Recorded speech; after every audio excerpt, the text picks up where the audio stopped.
Hello friends, how are you all? I'm Valia and today I'm going to discuss hereditary environment part 2. In the previous lesson, I have discussed about the basic concepts of the heredity and the environment. And today I'm going to discuss environment and its influence on the development. How the heredity and the environment influence on your development. So, can a child of intelligent parents study in a bad school? क्या अगर कभी आपने देखा हो कि intelligent parents के जो बच्चे हैं या फिर इसमें अगर हम लेते हैं या so can a child of the intelligent parents study in a bad school and still become successful in life? ऐसे आपने कहीं देखा हो कि जो इंटेलिजेंट पेरेंट्स हैं उनके जो है स्टडी करते हैं किसी खराब से स्कूल में और बहुत सक्सेसफुल हो जाते हैं लाइफ में. May be this is a chance. कई बार होता है कि जरूरी नहीं कि बहुत पब्लिक स्कूल के सीबीएसई स्कूल के बच्चे ही अच्छी पोजीशन करते हो या सक्सेसफुल सिर्फ वही बच्चे होते हैं. गवर्नमेंट स्कूल के बच्चे भी काफी हद तक सक्सेसफुल होते हैं. So, but the chances of him becoming a doctor or engineer by studying a good school are much more than the by studying in a bad school. क्योंकि ये चीज अगर हम कंपेयर करके देखते हैं कि जो चांसेस होते हैं डॉक्टर्स के, इंजीनियर्स बनने के, आईएएस बनने के, एक्सेप्शंस हर जगह हैं. बट जो अच्छे स्कूल से पढ़े बच्चे होते हैं वो थोड़ा जल्दी क्वालिफाई कर लेते हैं चीजों को.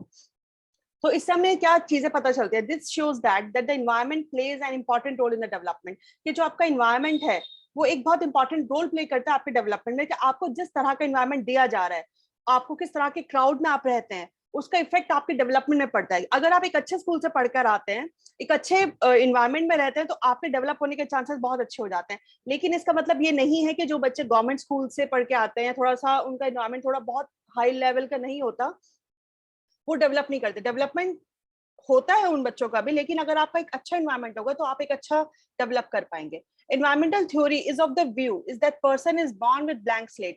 जो environmental theory दी गई है उसमें जो उसको बताया था उसका रीजन ये था, उन्होंने ये कहा था कि जो पर्सन होता है वो बॉर्न होता है बिल्कुल एक ब्लैंक स्लेट. मतलब उसके पास किसी तरह की नॉलेज नहीं होती, टेबुलर रासा जिसे हम कहते हैं. And all its behaviour and traits are affected by the environment. उसका जो भी बिहेवियर होता है, जैसे भी ट्रेट्स, जैसे भी कैरेक्टरिस्टिक उसके अंदर आते हैं, वो सारी चीजें उसके एनवायरनमेंट के ऊपर डिपेंड करता है. एनवायरमेंटल थ्योरी ये बात कहती है कि जो बच्चे का डेवलपमेंट होता है वो उसके एनवायरनमेंट के थ्रू होता है. जैसा वो एनवायरनमेंट में रहेगा, जिस भी एनवायरनमेंट में रहेगा, उसके अंदर वैसे चेंजेस आएंगे.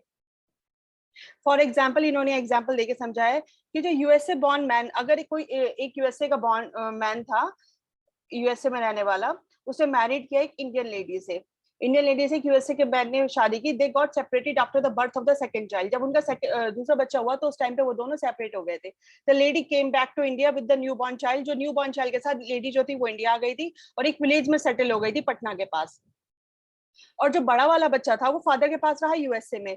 लेकिन जब आफ्टर 20 years वो दोनों बच्चे मिले, since their brought was very different, so both the individuals were different physically. क्योंकि वो दोनों बच्चे, एक तो मदर के साथ आ गया था छोटा वाला, बड़ा वाला फादर के साथ ही रहा यूएस में, तो दोनों के अंदर डेवलपमेंट में इतना स्ट्रॉन्ग डिफरेंस आया था कि वो फिजिकली, मेंटली, आउटलुक जो था उनका वो ओवरऑल चेंज था. तो इस समय ये कहीं ना कहीं साबित होता है कि जो इन्वायरमेंट होता है वो आपके डेवलपमेंट को अफेक्ट करता है. environment and its influence on the development. क्या उसका proper influence होगा हमारे development में? There are two main theories, Watson and Locke, who were of the aware that environment का, इन्होंने एक theory दी थी जिन्होंने इन्होंने ये बताया कि जो आपका environment है उसका बहुत huge influence पड़ता है आपके development में. जॉन वॉटसन ने क्या कहा था? जॉन वॉटसन ये कहते हैं, was of the view that he can make a child from intelligent parent do bad things. मतलब इनका कहना ये था कि अगर आप अपने बच्चे को, एक इंटेलिजेंट पेरेंट का बच्चा और वो कुछ गलत चीजें करता है, जैसे क्राइम करता है, चोरी करता है, अगर आप उसे किसी खराब एनवायरनमेंट में रखते हो. जॉन लॉकी क्या कहते हैं? Was that every person has a blank mind. मतलब हर बंदे का एक बिल्कुल ब्लैंक माइंड होता है बर्थ से. उसका जो भी बिहेवियर और जो भी ट्रेट्स होते हैं वो उसके एनवायरनमेंट के ऊपर डिपेंड करते हैं. मतलब अगर वो एक अच्छे एनवायरनमेंट में रहेगा तो उसके अंदर अच्छे ट्रेट्स आएंगे, अगर वो एक खराब एनवायरनमेंट में रहेगा तो उसके अंदर खराब ट्रेट्स आएंगे. तो ये सब चीजें जॉन लॉकी कहते हैं, क्योंकि जॉन लॉकी ने बात की है ब्लैंक स्लेट की. ब्लैंक स्लेट मतलब जब बच्चा पैदा होता है तो उसके पास किसी तरह का कोई वो नहीं होता, जैसा उसे आप एनवायरनमेंट देंगे वो वैसा डेवलप करेगा. थ्योरीज जैसे कि अल्बर्ट बंदूरा क्या कहते हैं? अल्बर्ट बंदूरा ने सोशल डेवलपमेंट थ्योरी दी है, जो कि बिलीव करते हैं कि that one learns by the social learning. के बच्चा जो होता है याद करता है सोशल लर्निंग से, सोशल इंटरेक्शन से, किस तरह के एनवायरनमेंट में वो लोगों के साथ इंटरेक्ट करता है, उसका जो व्यू होता है, उसकी जो सोच होती है, उसके ऊपर डिपेंड करती है. People who believe that environment have influence on the development are also called empiricists. वो लोग जो इस चीज पे बिलीव करते हैं कि जो environment होता है उसका हमारे डेवलपमेंट में बहुत बड़ा इन्फ्लुएंस होता है, इस तरह के लोगों को हम क्या बोलते हैं? एम्पिरिसिस्ट.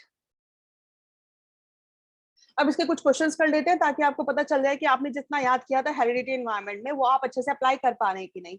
Which one of the following is true regarding the role of heredity and the environment in the human development? हमें ये बताने कि इनमें से कौन सा सही है हेरिडिटी एनवायरनमेंट के रोल के हिसाब से. The relative effects of heredity environment very करते हैं different areas of development.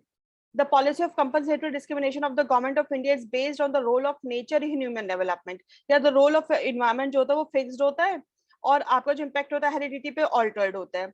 Theories जो होती हैं based होती हैं behaviorism पे और सबसे ज्यादा based करती हैं आपके role of nature in human development पे.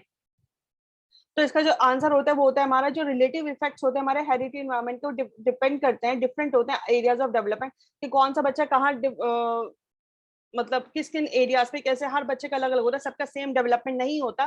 कहीं ना कहीं इस चीज पे आपका इन्वायरमेंट आपकी हेरिडिटी दोनों चीजें इफेक्ट करती है.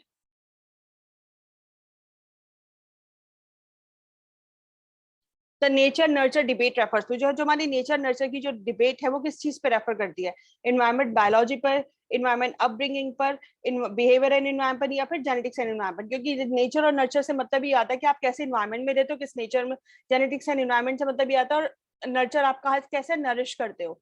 तो ये सब चीजें हमारी जेनेटिक्स और इन्वायरमेंट के ऊपर डिपेंड करती हैं.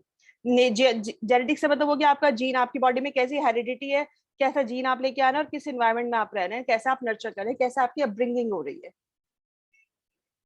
Ajay says that language development is influenced by one's innate predisposition. Ajay क्या कहता है कि जो लैंग्वेज डेवलपमेंट होता है वो इन्फ्लुएंस करता है उसके अपने इनेट कैरेक्टर के बेसिस पे. जबकि सोनाली फील करती है कि that is because of the environment. कि जो मतलब अजय का कहना ये है कि जो आपका जो लैंग्वेज डेवलपमेंट होता है वो आपकी जीन्स पे, आपकी जो इनेट कैपेबिलिटीज है उसके ऊपर डिपेंड करता है. लेकिन सोनाली कहती है कि आपके इन्वायरमेंट पे डिपेंड करता है. ये डिस्कशन जो हो रहा है अजय और सोनाली के बीच में वो किस चीज के ऊपर हो रहा है? Stability, instability, continuous discontinuous learning, nature और नर्चर की डिबेट हो रही है, या फिर क्रिटिकल एंड सेंसिटिव फीलिंग की डिबेट हो रही है? तो हमें समझ में आ चुका है कि ये हमारी नेचर और नर्चर की डिबेट है कि बच्चे के अंदर किस तरह के कैरेक्टरिस्टिक्स हैं और बच्चा किस तरह से अपब्रिंगिंग हुई है, बच्चे को कैसा एनवायरनमेंट मिला है, उसके ऊपर ये डिपेंड करता है. तो unique interaction of dash and dash, जो एक यूनिक इंट्रैक्शन है दो चीजों की, उसकी वजह से क्या होता है different paths and outcomes of development के हमें देखने के लिए मिलते हैं. challenges, limitations, heredity and environment, stability and the change, and exploration and nutrition. जो हमारा हेरिडिटी और जो इन्वायरमेंट है उसका एक जो इंट्रैक्शन होता है जिससे हमें क्या देखने के लिए मिलता है, बच्चे का जो डेवलपमेंट है वो किस तरह का है. तो इसलिए इसका आंसर हो जाता है हमारा हेरिडिटी एंड इन्वायरमेंट. सो ये था हमारा आज का लेसन एंड आई विश कि आपको लेसन पसंद आए, आप लोगों की प्रैक्टिस अच्छी हो जाए. और मैं नेक्स्ट लेसन में आपके लिए कुछ और अच्छे क्वेश्चंस, कुछ और अच्छी वीडियोस लेके आऊंगी. So stay blessed and enjoy learning. Thank you for your attention.